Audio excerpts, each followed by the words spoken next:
أعوذ بالله من الشيطان الرجيم.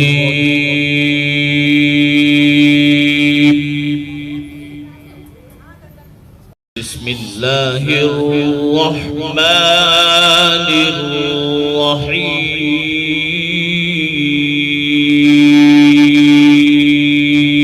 ونعوذ بالله من شرور أنفسنا ومن سيئات أعمالنا.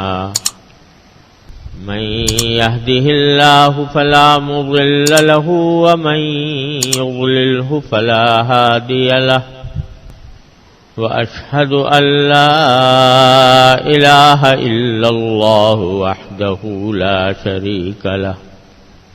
وأشهد أن سيدنا وسندنا ونبينا ومولانا محمدا عبده ورسوله صلى الله تعالى عليه وعلى آله وأصحابه وبارك وسلم تسليما كثيرا. أما بعد فأعوذ بالله من الشيطان الرجيم. بسم الله الرحمن الرحيم.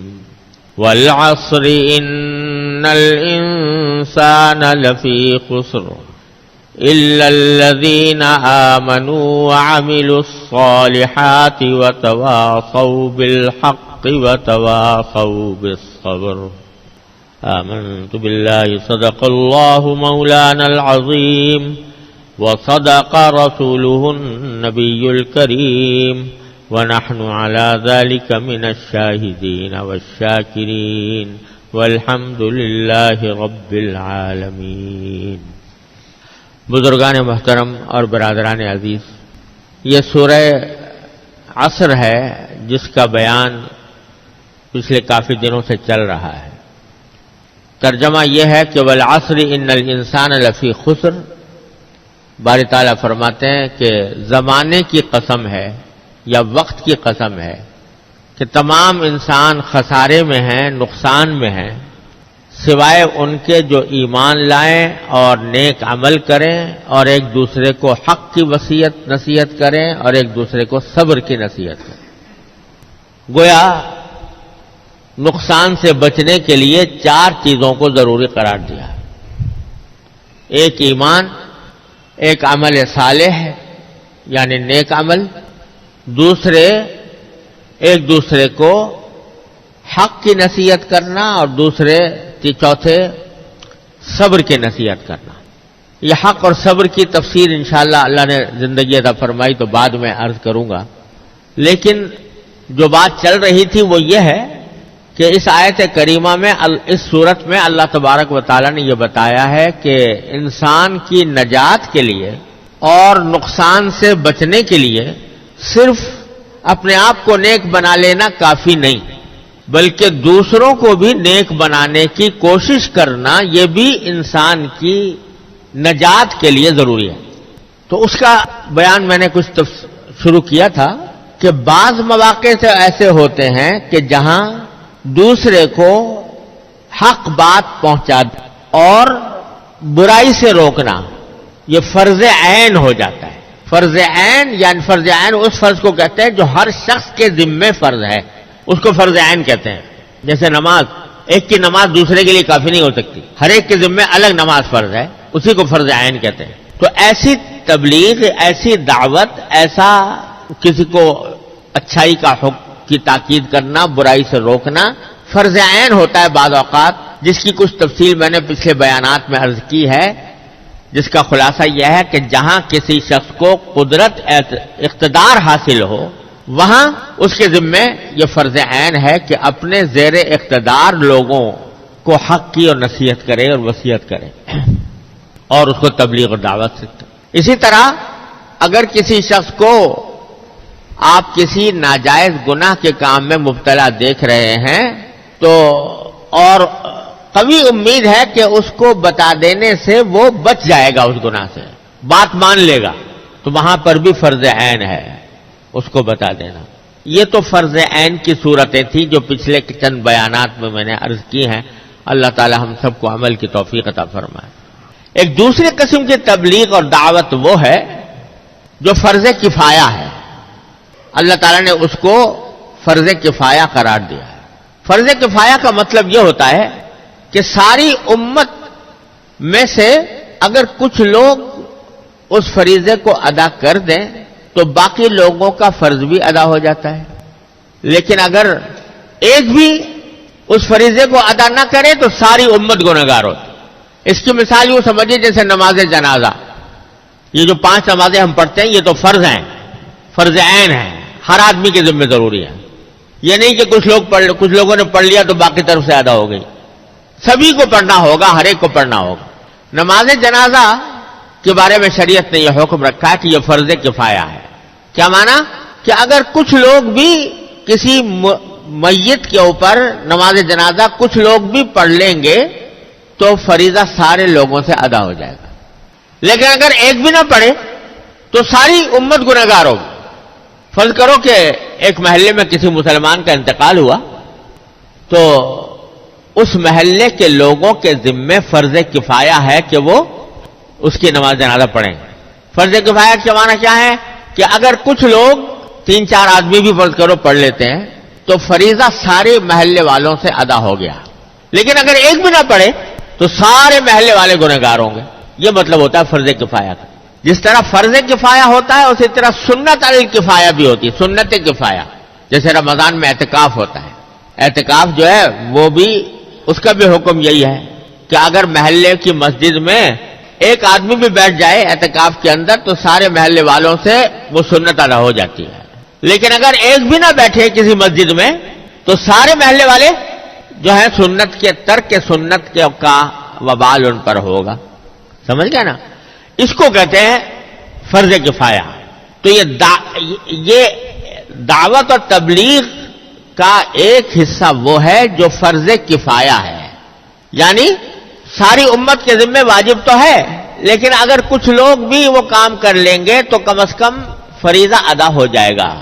وہ دعوت یہ ہے کہ اجتماعی طور سے لوگوں کو دین کی تعلیم دینا، دین کی طرف بلانا، وہ وعظ کے ذریعے ہو، تقریر کے ذریعے ہو، تحریر کے ذریعے ہو، لوگوں کے گھروں پر جا جا کر ان کو دین کی بات پہنچانا ہو، جو بھی طریقہ ہو، یعنی عمومی دعوت، عمومی تبلیغ کہ لوگوں کو بحیثیت مجموعی تمام غیر مسلموں کو یا غیر مسلموں کو اسلام کی تبلیغ کرنا اور مسلمانوں کو دین کی معلومات فراہم کر کے ان کو آمادہ کرنا کہ وہ دین کے اوپر صحیح عمل کریں، نیکیوں کو اپنائیں اور برائیوں کو چھوڑیں۔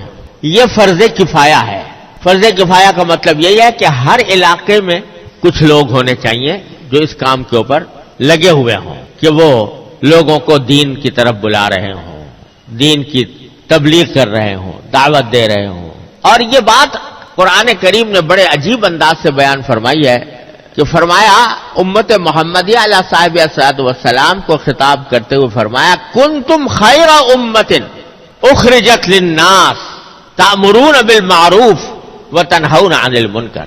امت محمدیہ علیہ صاحب الصلاۃ والسلام کو خطاب کرتے ہوئے فرمایا کہ تم بہترین امت ہو، یعنی اب تک جتنی امتیں آئی ہیں، امت سے مراد ہوتی ہے وہ قوم جس کی طرف کوئی نبی بھیجا جاتا ہے، جس کی سربراہی کسی نبی یا پیغمبر کے ہاتھ میں ہوتی۔ تو ایک امت تھی موسیٰ علیہ السلام کی امت تھی، عیسیٰ علیہ السلام کی امت تھی، مختلف انبیاء کرام کی مختلف امتیں ہوتی رہی ہیں۔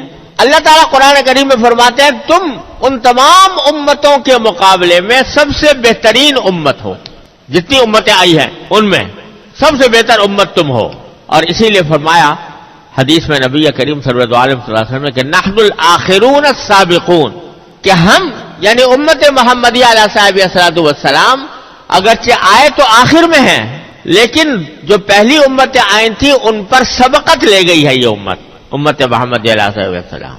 تو زمانے کے اعتبار سے آخر میں ہے اور درجے کے اعتبار سے یہ امت پہلی ساری امتوں پر فوقیت رکھتی ہے، کیونکہ یہ امت ہے حضور نبی کریم خاتم الانبیاء صلی اللہ علیہ وسلم کی۔ آپ کا معاملہ بھی یہی ہے کہ آپ سب سے آخر میں تشریف لائے، تمام پیغمبروں کے بعد سب سے آخر میں نبی کریم سرور عالم صلی اللہ علیہ وسلم تشریف لائے، لیکن آپ کو اللہ تعالیٰ نے سید الانبیاء بنایا، تمام انبیاء کرام کا سردار آپ کو بنایا، تمام انبیاء کرام میں سب سے افضل آپ کو قرار دیا، آپ کا درجہ تمام انبیاء کرام میں سب سے اعلیٰ ہے۔ اسی طرح آپ کی امت کا بھی حال ہے کہ وہ آئی تو آخر میں ہے، لیکن درجے کے اعتبار سے اور اپنے مقام کے لحاظ سے یہ پچھلی امتوں پر فوقیت رکھتی۔ کنتم خیر امت، تم بہترین امت۔ پھر ایک عجیب جملہ آگے ارشاد فرمایا کہ اخرجت للناس، بہترین امت ہونے کی ایک وجہ یہ بیان فرمائی کہ تم وہ بہترین امت ہو جس کو دوسرے لوگوں کے لیے پیدا کیا گیا ہے۔ اخرجت للناس، اس کو دوسرے لوگوں، انسانیت کے تمام انسانیت کے افراد کے لیے اس کو پیدا کیا گیا ہے۔ یعنی تم صرف اپنے لیے پیدا نہیں کیے گئے کہ بس اپنا بھلا دیکھو اور مطمئن ہو جاؤ، نہیں، تمہیں پوری انسانیت کے لیے پیدا کیا گیا ہے۔ تمہارا مقصد وجود میں، تمہاری زندگی کے مقاصد میں یہ بات شامل ہے کہ تم صرف اپنا بھلا نہیں دیکھو گے بلکہ پوری انسانیت کا بھلا دیکھو گے، تمام انسانوں کو صحیح راستے پر لانے کی کوشش کرو گے۔ کیا عجیب لفظ سوا، کنتم خیر امت اخرجت للناس، یعنی یہ امتیاز ہے اس امت محمدیہ علیہ صاحب السلام کا کہ وہ پیدا کی گئی ہے تمام انسانوں کے لیے، لہذا اس کے مقاصد زندگی میں یہ بات داخل ہے کہ وہ دوسرے انسانوں کو حق کی اور صبر کی نصیحت کرے، حق اور صبر کا پیغام ان کو پہنچائے، یہ اس کے مقاصد زندگی میں داخل ہے۔ اور لفظ بھی یہ نہیں کہ تمہیں پیدا کیا گیا ہے دوسرے مسلمانوں کے لیے، نہیں، دوسرے انسانوں کے لیے، ساری دنیا میں بسنے والوں کے لیے تمہیں پیدا کیا گیا۔ تو جیسے نبی کریم صلی اللہ علیہ وسلم کا امتیاز یہ ہے کہ پہلے جو انبیاء کرام علیہ والسلام تشریف لاتے تھے وہ کسی خاص قوم کے لیے آتے تھے، خاص علاقے کے لوگوں کے لیے آتے تھے۔ مثلا موسیٰ علیہ السلام تھے، وہ بنی اسرائیل کے لیے آئے تھے، ان کی تبلیغ، ان کی دعوت، ان کا پیغام جو کچھ تھا وہ بنی اسرائیل کے لیے تھا۔ نوح علیہ السلام آئے، وہ اپنی قوم کے لیے آئے، وہ حضرت ہود علیہ السلام آئے، وہ اپنی قوم عاد کے لیے آئے، صالح علیہ السلام آئے، وہ اپنے قوم سمود کے لیے آئے۔ تو وہ ایک مخصوص علاقے اور مخصوص قبیلے، مخصوص خاندان، مخصوص قوم کے لیے آیا کرتے تھے۔ لیکن حضور نبی کریم سرور دو عالم صلی اللہ علیہ وسلم کو جب آخر میں بھیجا گیا تو آپ کو ساری انسانیت کے لیے پیغمبر بنا کر بھیجا گیا۔ یا ایھا الناس انی رسول اللہ الیکم جمیعا، اے لوگوں میں اللہ کا پیغمبر بن کر آیا ہوں تمہارے پاس، سب کے پاس، صرف عرب والوں کے لیے نہیں جہاں آپ پیدا ہوئے، صرف جزیرے عرب کے لیے نہیں بلکہ پوری انسانیت کے لیے آپ کو پیغمبر بنا کر بھیجا گیا۔ وما ارسلناک الا کافۃ للناس بشیرا ونذیرا، اللہ تعالیٰ فرماتے ہیں کہ ہم نے آپ کو بھیجا ہے تمام انسانوں کے لیے خوشخبری سنانے والا بنا کر اور ڈرانے والا بنا کر۔ تو آپ کی بعثت ساری انسانیت کے لیے ہے، تمام انسانوں کے لیے ہے، کہیں کا بھی رہنے والا ہو، کسی بر اعظم کا باشندہ ہو، نبی کریم صلی اللہ علیہ وسلم کی دعوت اس کو پہنچتی ہے۔ تو جس طرح نبی کریم صلی اللہ علیہ وسلم کو ساری انسانیت کے لیے پیغمبر بنایا تو آپ کی امت کے لیے بھی یہ فرمایا کہ اخرجت للناس، یہ امت بھی تمام انسانوں کے فائدے کے لیے پیدا کی گئی ہے۔ یہ اس لیے پیدا کی گئی تاکہ یہ اپنے عمل سے، اپنی دعوت سے، اپنے تبلیغ سے، اپنے کردار و عمل سے ساری انسانیت کو بھلائی کا پیغام دے، اس لیے پیدا کی گئی۔ اور پھر آگے تفصیل بھی کر دی کہ لوگوں کے فائدے کے لیے پیدا کی گئی، کیا مطلب کہ تأمرون بالمعروف وتنہون عن المنکر، لوگوں کے لیے پیدا کرنے کے معنی کیا ہے کہ تم دوسروں کو بھی بھلائی کی اور نیکی کی تعلیم دیتے ہو اور برائیوں سے روکتے ہو۔ یہ خصوصیت بیان فرمائی گئی ہے امت محمدیہ علیہ صاحب والسلام۔ اور علماء کرام نے اس آیت کریمہ کے تحت یہ فرمایا کہ جب اللہ تبارک و تعالی نے نبوت کا سلسلہ نبی کریم سرور دو عالم صلی اللہ علیہ وسلم پر پورا کر دیا، یعنی آپ کے بعد کوئی نبی آنے والا نہیں، آپ کے بعد اب کوئی نبوت کا دروازہ بند ہے، وحی کا سلسلہ منقطع ہے۔ اس سے پہلے آ چکے تھے 1,24,000 انبیاء کرام، لیکن آپ کے اوپر سے نبوت کا سلسلہ ختم ہو گیا. تو جب نبوت کا سلسلہ ختم کیا گیا تو اللہ تبارک و تعالی نے نبی کریم سرور دو عالم صلی اللہ علیہ وسلم کی امت کو انبیاء کا وارث اور انبیاء کا قائم مقام قرار دے دیا کہ اب نبی تو کوئی نہیں آئے گا، لیکن اس نبی آخر الزماں صلی اللہ علیہ وسلم کے جو پیروکار ہیں، آپ کے جو امتی ہیں، ان کو بحیثیت مجموعی یہ فریضہ سونپ دیا گیا ہے کہ جو کام انبیاء کرام پہلے کرتے آئے تھے، اب اے امت محمدیہ علیہ صاحب السلام وہ کام تمہیں کرنا ہے. پہلے انبیاء کرام جو تشریف لاتے تھے وہ دعوت دیتے تھے، بھلائی کی تلقین کرتے تھے، برائی سے روکتے تھے. اب یہ کام اے امت محمدیہ بحیثیت مجموعی تم کو کرنا ہے، تم کو انجام دینا ہے. تو اب امت محمدیہ علیہ صاحب الصلوۃ والسلام کو بحیثیت مجموعی یعنی پوری امت مل کر یہ قائم مقام ہے انبیاء کرام کا، یعنی انبیاء کرام کا فریضہ اس کے ذمہ عائد ہو گیا ہے کہ یہ اس دعوت کو لے کر چلے جو انبیاء کرام علیہ السلام لے کر آئے تھے. لیکن جیسے میں نے عرض کیا کہ امت محمدیہ پر بحیثیت مجموعی یہ ذمہ داری ڈالی گئی ہے، اخرجت للناس کی ذمہ داری. لیکن اگر اس کا یہ مطلب ہو کہ ایک ایک فرد، ہر فرد پر یہ فریضہ کہ وہ ساری دنیا کو دعوت دے اسلام کی، تو اگر یہ بات اسی طرح فرض عین ہو جائے جیسے کہ نماز فرض عین ہے تو لوگ مشکل کا شکار ہو جائے. ہر ایک آدمی کے پاس یہ موقع نہیں ہوتا اور ہر ایک آدمی کی استطاعت میں یہ نہیں ہوتا کہ وہ اپنے آپ کو اس کام کے لیے وقف کر دے. لہذا اللہ تعالیٰ نے امت محمد علیہ صاحب السلام کو بحیثیت مجموعی انبیاء کا قائم مقام قرار دینے کے بعد اور ان کے ذمہ فریضہ دعوت اور تبلیغ کا عائد کرنے کے بعد یہ چھوٹ دے دی. کیا چھوٹ دے دی؟ کہ وَلْتَكُمْ مِنْكُمْ أُمَّةٌ يَدْعُونَ إِلَى الْخَيْرِ وَيَأْمُرُونَ بِالْمَعْرُوفِ وَيَنْهَوْنَ عَنِ الْمُنكَرِ.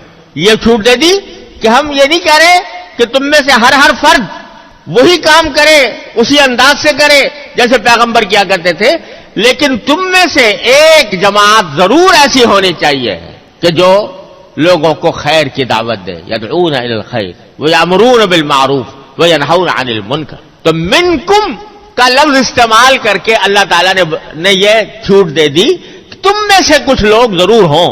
اس کو فرض عین بنانے کے بجائے فرض کفایہ بنا دیا کہ اگر کچھ لوگ ہوں گے تو کم از کم فریضہ ساقط ہو جائے گا دوسرے لوگوں کا، لیکن اگر ایک بھی نہ ہو تو ساری بستی، سارے شہر کے لوگ، سارے انسانیت، ساری امت گنہگار ہو. اسی لیے فرمایا گیا وہ جو میں نے حدیث آپ کو پہلے بھی سنائی تھی کہ کسی بستی کے اندر گناہ ہوتے تھے، اللہ تعالیٰ نے عذاب نازل کرنے کے لیے جبریل علیہ السلام سے کہا تو جبریل نے کہا کہ یہاں تو ایک بہت نیک آدمی بھی ہے جس نے آپ کی کبھی نافرمانی نہیں کی. آپ نے فرمایا اسے بھی ہلاک کر دو. کیوں کر دو؟ اس لیے کہ برائی ہوتے ہوئے وہ دیکھ رہا تھا اور اس کے ماتھے پر بل بھی نہیں آیا، اس نے اس کو برا بھی نہیں سمجھا اور نہ اس کو درست کرنے کی کوشش کی. کیا مطلب؟ کہ وہ بستی اس فرض کفایہ سے غافل تھی، اور چونکہ غافل تھی کوئی بھی فرد اس فرض کو ادا نہیں کر رہا تھا، لہذا سارے گناہگار، یہاں تک کہ وہ عبادت گزار شخص بھی گناہگار تھا، لہذا اس کو بھی عذاب کا نشانہ اللہ تعالی نے بنوایا. یہ مطلب ہے فرض کفایہ. تو بھائی یہ دعوت جو ہے اجتماعی دعوت، غیر مسلموں کو اسلام کی طرف بلانے کی دعوت اور مسلمانوں کو اسلام پر عمل کرنے کی دعوت، یہ دونوں جو ہیں یہ فرض کفایہ ہے. یعنی اس امت کے ذمہ ضروری ہے کہ وہ دیکھے کہ ہر بستی میں، ہر علاقے میں، ہر ماحول میں کچھ نہ کچھ لوگ ایسے ہوں جو اس فریضے کو انجام دینے والے ہوں. تو اس کے یہ اگر ہوں گے تو اللہ تبارک و تعالیٰ کے فضل و کرم سے ان سے خیر پھیلے گی، ان سے بھلائیاں پھیلیں گی، برائیاں مٹیں گی. لیکن اس کے لیے افراد ایسے چاہیے جو اس دعوت کی اہلیت رکھتے ہوں، یعنی ان کو دین کا صحیح علم ہو. اگر علم صحیح نہیں اور کھڑا ہو گیا آدمی دعوت دینے کے لیے تو بغیر علم کے جب دعوت دیتا ہے تو وہ گمراہیاں بھی پھیلا دیتا ہے، وہ غلط بات بھی پھیلا دیتا ہے، غلط مسئلے لوگوں کو بتاتا ہے، دین کی غلط تشریح کرتا ہے، اس کے نتیجے میں بجائے اس کے کہ فائدہ پہنچے الٹا نقصان ہوتا ہے۔ لہذا اس کے کچھ شرائط ہے، کچھ آداب ہے جن کو مد نظر رکھ کر وہ فرض کفایہ ادا کیا جا سکتا ہے۔ اللہ تعالی زندگی عطا فرمائی تو انشاءاللہ آئندہ اس کا میں بیان کروں گا، لیکن فی الوقت اتنی بات ہے عرض کرتا ہوں کہ الحمدللہ اللہ تعالیٰ کے فضل و کرم سے ہماری امت میں ہر دور میں، ہر زمانے میں اس فریضہ کفایہ کو ادا کرنے والے موجود رہے ہیں، کوئی زمانہ اس سے خالی نہیں ہوا۔ اس امت محمد علیہ صاحب السلام کی یہ خصوصیت ہے، صحابہ کرام کے وقت سے لے کر آج تک الحمدللہ یہ فرض کفایہ کسی نہ کسی درجے میں، کسی نہ کسی صورت میں ادا ہوتا رہا ہے، اور مختلف لوگوں نے یہ سعادت حاصل کی ہے، مختلف طریقوں سے حاصل کی ہے۔ اللہ تعالیٰ ان سب کی کوششوں کو اپنی بارگاہ میں شرف قبول عطا فرمائے۔ آج ایک نئی آفت یہ آ گئی ہے کہ آج اگر کوئی آدمی کھڑا ہوتا ہے دعوت کے نام پر تو یہ ضروری سمجھتا ہے کہ پچھلی جو کوششیں ہوئی ہیں ان کو کل عدم کرے، ان کو کنڈم کرے، ان کی برائی کرے کہ وہ تو اب تک تو کسی نے کوئی کام کیا نہیں تھا، آج میں کھڑا ہوا ہوں یہ کام لے کر۔ یہ بڑی گمراہی کی بات ہے۔